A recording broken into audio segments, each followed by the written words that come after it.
there, and welcome to my back porch. We are jumping into another episode in the teaching series, and if you've been following along, you will know that we just concluded the Lord's Prayer last week, and I didn't tell you what was coming next because I didn't know what was coming next. So I've been working on another mini-series and just have had this sense that we needed to wait a few weeks before we launch that series. So if you're watching or listening to this during the release week and you're in the United States, we are in the middle of summer.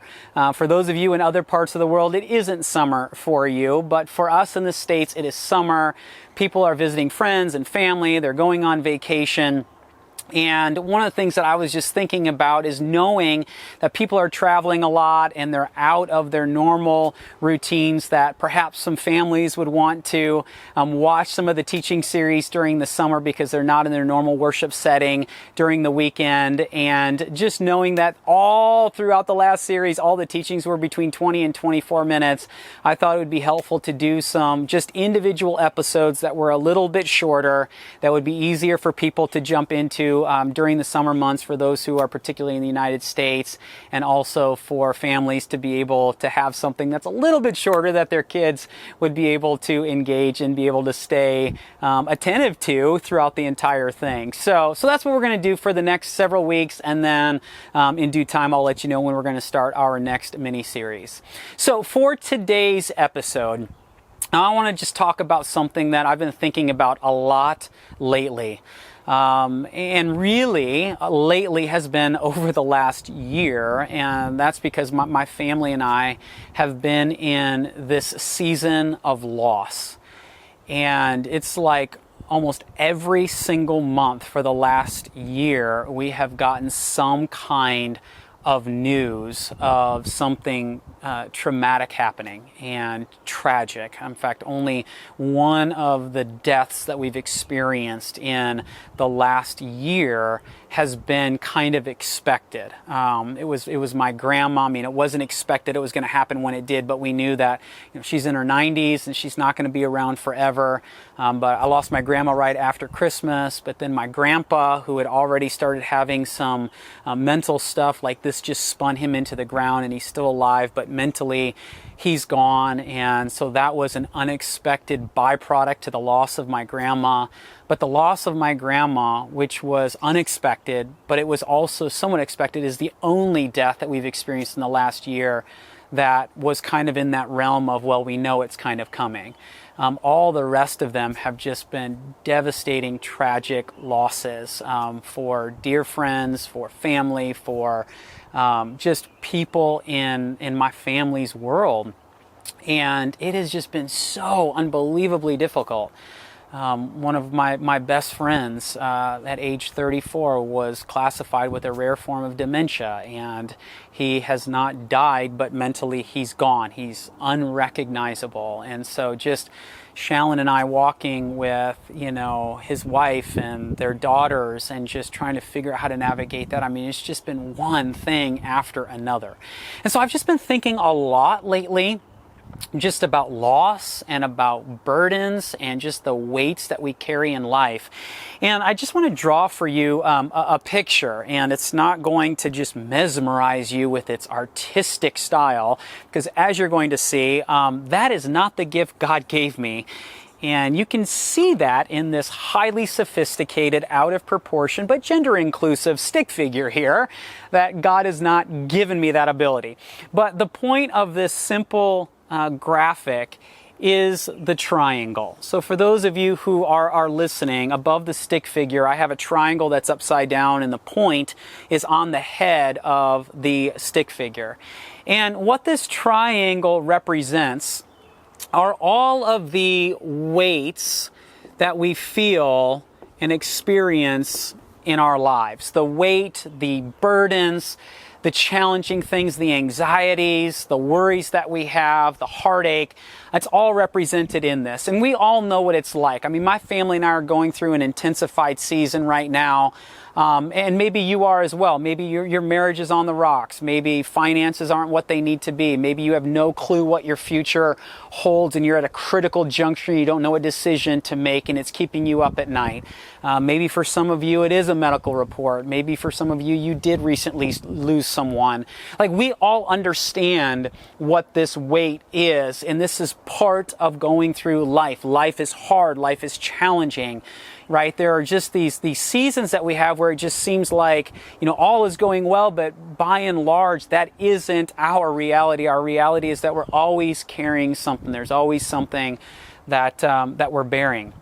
And what I have found is that there are kind of three main ways in which we don't deal with our weight well in life. I've struggled this throughout my journey, and I think this is going to resonate with you. The first thing that comes to mind is that we deny what we're feeling or what we're experiencing.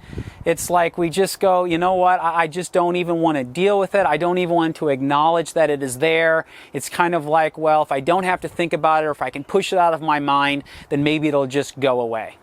The second thing that we often do is we downplay its significance in our lives. So we almost just kind of diminish it in some way. We go, it's not that big of a deal. It's really not that weighty. We just kind of downplay it because we don't want to deal with it. It's kind of a form of denial, but it is different enough that I wanted to acknowledge that. And then the third way that we deal with our weight, our burdens in an unhelpful way, is that we seek to drown them out. And when you think about drowning them out, immediately people will often go to, the numbing ways that people deal in an unhelpful way with burdens in their life. So, right, alcohol, prescription drugs, some other form of drug. And yes, that might very well be, a way that God's going to meet you, right, in this episode is to, address that. Or maybe it's not so much where you would say, well, I'm not really addicted to alcohol, but I do seem to use alcohol more to deal with challenging things than maybe I ought to. But I also believe that this drowning things out manifests itself in other ways. So one of the ways is just being busy, right? We just keep going. We don't slow down long enough to allow this weight to be fully heavy right into our hearts and in our souls. Another way I believe that we seek to drown them out is through something like shopping. Yes, shopping. Like, I know that there was a season in my life that when something wasn't going well, like, I would just go buy something. Maybe for some of you, that's Amazon Prime.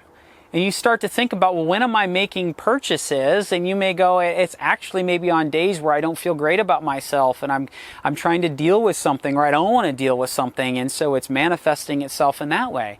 Maybe for some of you, it's watching shows, right? So it's Redbox or it's Amazon Prime or it's Netflix, and you're just watching movies and shows constantly as a way of, in a way, to stay busy, maybe as a way to deny it, or, these all are connected in some way. And then maybe for some of you, it's social media, right? You're just spending so much time on social media, and you just don't deal well with the weight that you are experiencing. And so these are three categories of ways that we don't deal with our burdens or our weights well. So what is a way to begin to address our burdens in a helpful way? Well, I believe we should talk first about Genesis 2:18, because at least for me, that's where it begins. That God creates Adam, He brings him into the garden, He gives him this role of naming the animals and to steward creation. And this is before Genesis 3, so there's no sin. This is before Eve, and God says it is not good for the man to be alone. Which is kind of an astounding statement for God to make. I mean, Adam is in a pure, unadulterated relationship with the God of the universe, and it's at this point God says it is not good for Adam to be alone. Which is what I believe God is saying to Adam is, yes, we're in this relationship, and you think about this in terms of a vertical relationship, But I believe what God is doing here is he's saying, Adam, it is not good for you to be alone, in that I have created you to journey with other human beings as well. That there's this vertical relationship, but there's also this horizontal relationship as well. And God goes, Adam, you need someone else as well. Friends, we were not designed to walk alone in life, just like we weren't designed to carry our burdens alone in life. And this is the foundation, this is the impetus, I believe, behind what Paul writes in Galatians 6:2. When writing to a bunch of Jesus followers in Galatia, Paul says, bear one another's burdens, and in doing so, you will fulfill the law of Christ. And when he says fulfill the law of Christ, I think that what he's getting at is that we, like Christ, who did for us what we could not do for ourselves, that we do for one another what we can't do on our own. And in this case, in Galatians 6:2, when Paul says, bear one another's burdens, that Paul is talking about that we don't bear our burdens alone. And so instead of denying, instead of downplaying, instead of drowning them out, I believe that what Paul is getting at here is that a healthy way to deal with our weights is to flip the triangle and to distribute the weight. That is why this teaching is called weight distribution. Is that we flip the triangle right side up and we invite others to join us to carry our burdens. And I believe that there are two different ways in which we invite others to join us in our weight distribution. The first is that we actually go to God. That's who we are inviting to walk with us. And if you have the triangle right side up in your life, you've probably already done this. But for those of you who just kind of sit back for a moment and go, you know what, I live with the triangle pointed down, the first thing we do in flipping that triangle up is we go to God and we say, God, here's what's going on in my life.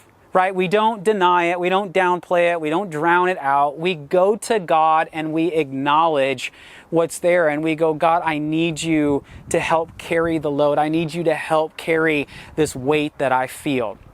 That is our vertical relationship. But we also need that horizontal relationship as well. And that's where we go to those people who know us, who love us, who are in our inner circle, whether it's a friend or a family member, our spouse, and we just say, here's what's going on. Will you help walk with me, help carry the weight in the midst of that? Because friends, when the triangle is right side up, that's when we move in a direction of health and wholeness, when we need to deal with the burdens that we feel in life. And so we invite God and we invite others to help us distribute the weight. But the other thing that I believe we need to do from this passage from Galatians 6:2, bear one another's burdens, is that we go to those who we are in a close relationship with. And we say, hey, how are you doing? How are you really doing? Is there anything that I can be doing to walk with you in the midst of your journey right now? How can I be praying for you? How can I be walking with you? Is there anything that I can be doing? Maybe for some of you, you just had a friend not long ago share something with you and you're like, it's been a couple of weeks, I haven't checked back in, and you need to pick up the phone. Maybe somebody down the street in your neighborhood, like you heard some news and you go, man, they must be carrying a weight. I wonder if there's anybody who can walk with them or is walking with them. And you just go to them and you say, how can I help you in what you are going through? Because friends, not only do we need to invite others to help us distribute our weight, is that part of life's journey is recognizing that we don't do a great job of weight distribution, and others, at times just need us to implore them to let us walk with them in the midst of their journey. So friends, where's the triangle for you? If it's pointing down, let's flip that triangle. And for those of us who are trying to live with a triangle right side up, may we take our requests to God, may we take our burdens, to one another, and may we also seek those that we do life with to see if there's anything that we can help them carry. And collectively, we can live out this passage of bearing one another's burdens and helping us do for one another what we can't do for ourselves. So friends, thanks so much for watching. Thanks for listening. There'll be some additional questions at walkingthetext.com if you want to head over there. And if you just know someone who needs to hear this teaching, may you just share that with them. So again, thanks so much for watching. Thanks for listening. And may you walk out the text well in your life.